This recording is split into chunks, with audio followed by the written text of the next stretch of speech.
പ്രിയരെ, ഇത് നമ്മൾ മിഞ്ഞാന്ന് രക്ഷിച്ചൊരു ജീവൻ കേട്ടോ. ഈ കേസ് എനിക്ക് ഏറ്റുമാനൂരുള്ളൊരു ഏട്ടുണ്ട്.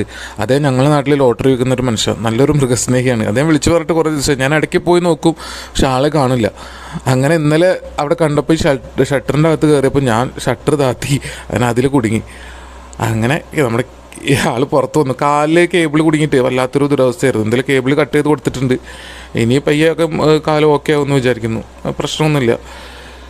അങ്ങനെ വീഡിയോ ഒന്നും പ്രോപ്പറായിട്ടില്ല കേട്ടോ. നമ്മളെ ജോസേട്ടൻ തന്നെ നമ്മളെ ആൾ തന്നെയാണ് പിടിച്ചത്. മൂപ്പർക്ക് അങ്ങനെ അറിയൊന്നുമില്ല. ഞാൻ ചുമ്മാ അങ്ങനെ മൊബൈൽ പിടിച്ചെന്നുള്ളൂ, അത്രേ ഉള്ളൂ. പക്ഷേ അതിൽ വിലപ്പെട്ട നിമിഷങ്ങളൊന്നും നിങ്ങളെ കാണിക്കാൻ പറ്റിയില്ല. അത് സാരമില്ല, അങ്ങനെ പോട്ടെ. എന്തായാലും നമ്മൾ ആ കുഞ്ഞിനെ രക്ഷിച്ചിട്ടുണ്ടല്ലോ.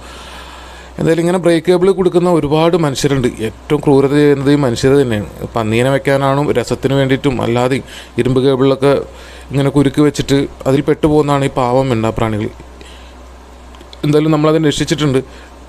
എൻ്റെ വീഡിയോ ആദ്യമായിട്ട് കാണുന്ന കൂട്ടുകാരാണെങ്കിൽ ദയവേത് തീർച്ചയായിട്ടും നിങ്ങൾ എൻ്റെ പേജ് ഫോളോ ചെയ്യുക കേട്ടോ. ചാനലാണെങ്കിൽ ചാനൽ സബ്സ്ക്രൈബ് ചെയ്യുക, ഇൻസ്റ്റാഗ്രാമിലാണെങ്കിൽ അത് ഫോളോ ചെയ്യുക കേട്ടോ. കാരണം ഞാൻ ചെയ്യുന്ന ഈ കർമ്മത്തിൻ്റെ ഈ നന്മയുടെ ഒരു ഭാഗമാവാൻ നിങ്ങൾക്കും കഴിയും. അങ്ങനെ തീർച്ചയായിട്ടും വീഡിയോ കാണുക, ഷെയർ ചെയ്യുക. നമുക്ക് ഇനിയും ഒരുപാട് മിണ്ടാപ്രാണികളെ രക്ഷിക്കാനുണ്ട്. മനുഷ്യരെ സഹായിക്കാനും രക്ഷിക്കാനുമായിട്ട് ഒരുപാട് ആളുകൾ എപ്പോഴും ഉണ്ടാവും. ഇവർക്ക് വേണ്ടി നമ്മൾ ചിലരെ കാണും. ഒരു ജീവൻ രക്ഷപ്പെട്ടു. ഇതായിരുന്നു കാലിലുണ്ടായിരുന്നത്.